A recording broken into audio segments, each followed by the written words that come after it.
জনগণের ভোটে নির্বাচিত সংসদ সদস্যগণ জনাব ফখরুল ইসলাম আলমগীরকে রাষ্ট্রপতি নির্বাচিত করেছেন।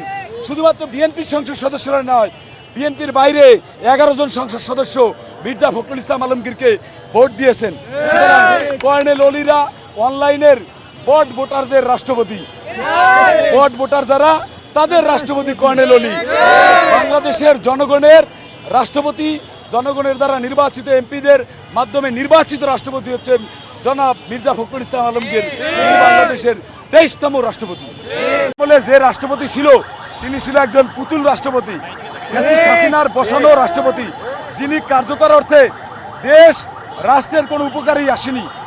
পক্ষান্তরে জনগণের ভোটে নির্বাচিত এমপিদের মাধ্যমে, এমপিদের প্রত্যক্ষ ভোটে 350 জন এমপির মধ্যে 343 জন ভোট দিয়ে নির্বাচিত করেছে মির্জা ফখরুল ইসলাম আলমগীরকে দেশের 23তম রাষ্ট্রপতি।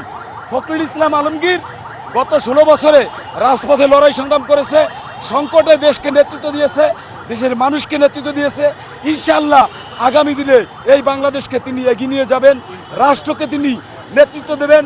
মহান মুক্তিযুদ্ধের চেতনা এবং 24-এর গণঅভ্যুত্থানের চেতনায় এই বাংলাদেশকে এগিয়ে নিয়ে যাবেন এবং বাংলাদেশ রাষ্ট্র যাতে তার স্বাধীনতা সার্বভৌমত্ব অক্ষুণ্ণ থাকে সেই লক্ষ্যে মাননীয় প্রধানমন্ত্রীর পরামর্শক্রমে এই রাষ্ট্রকে এগিয়ে নিয়ে যাবেন জনাব মির্জা ফখরুল ইসলাম আলমগীর। কারণ তিনি রাজপথের নেতা, তিনি কখনো কোথাও থেকে ধরে আনা বানানো কোনো নেতা নয়। তিনি রাস্তায় স্লোগান দিয়েছেন, কর্মীদের জন্য মার খেয়েছেন, কর্মীদেরকে আগলে রেখেছেন, 56,000 বর্গমাইলের বাংলাদেশের মানুষকে আগলে রেখেছেন। তিনি বাংলাদেশের মহাসচিব থেকে বাংলাদেশের রাষ্ট্রপতি হয়েছেন।